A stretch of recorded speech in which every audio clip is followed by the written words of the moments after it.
Good morning. Most of y'all have heard of the candy M&Ms before, but do you know how it got its name or the history behind it?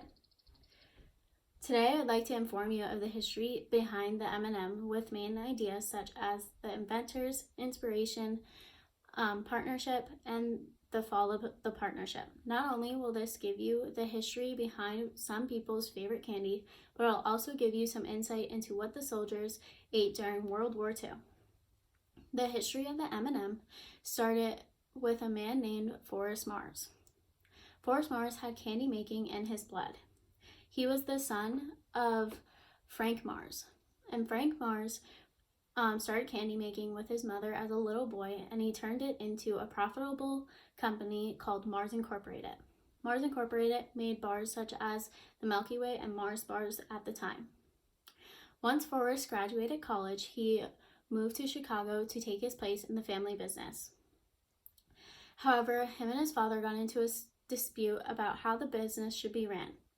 So, Forrest took a buyout from his father, and this buyout included the rights to sell Mars Incorporated candy overseas, according to Lemson MIT.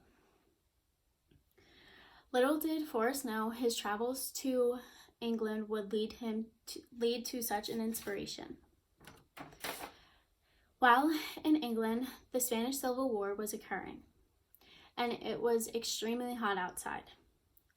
Forrest was perplexed by this British candy called Smarties. The Smarties were eaten by the soldiers at the time, and he noticed how they did not melt in the pockets or hands of the soldiers even in the summer heat.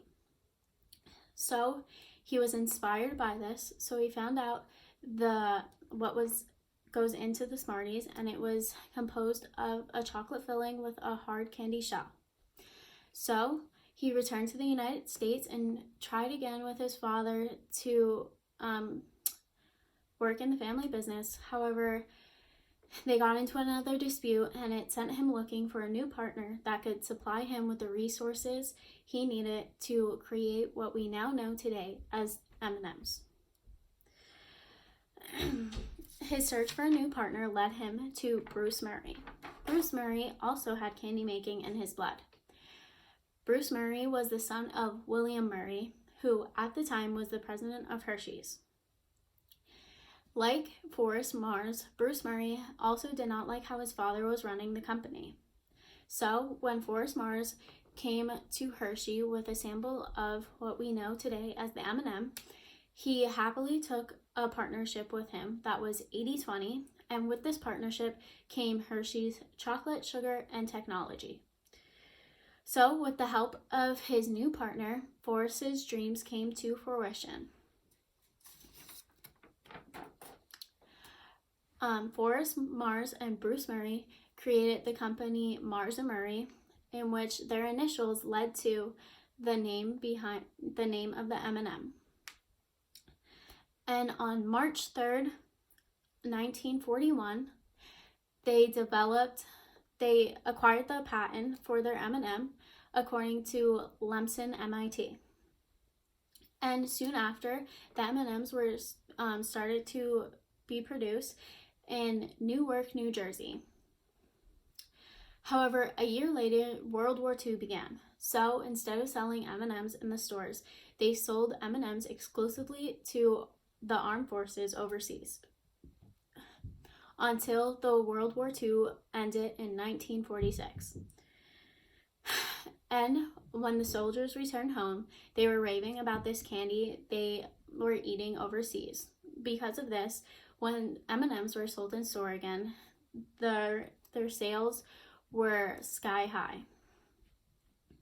However, the larger the company grew, the more problems the partners encountered. Unfortunately, Forrest Mars and Bruce Murray split their partnership.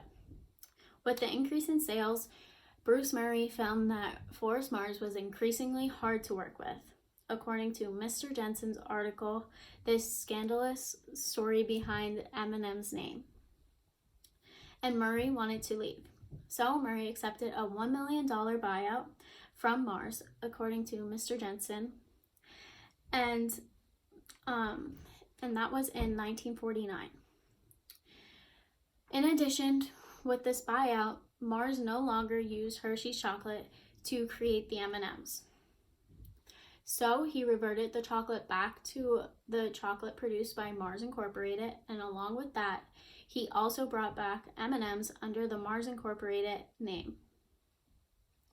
In 1950, the M&Ms got their signature M on them, and that developed the slogan, "Look for the M on every piece," according to the M&M's website. In 1980s, the M&M was the first candy to travel to space, and it was selected from the astronauts and the crew, according to the M&M's website. In addition, in 1984, plain M&Ms and peanut M&Ms became the official snack of the Olympic Games, according to M&M's website. Today, Mars Incorporated remains a family-owned business in which the recipes are top secret, and they look to invent new candy annually. And Hershey's is their biggest competitor, according to History.com. As the information becomes more present, the history behind the M&M comes to an end. I hope you learned about the history behind the M&M along with the inventor's inspiration and partnership that led to the creation. M&Ms have an interesting backstory, but it is one that allowed this candy to make history several times. Thank you.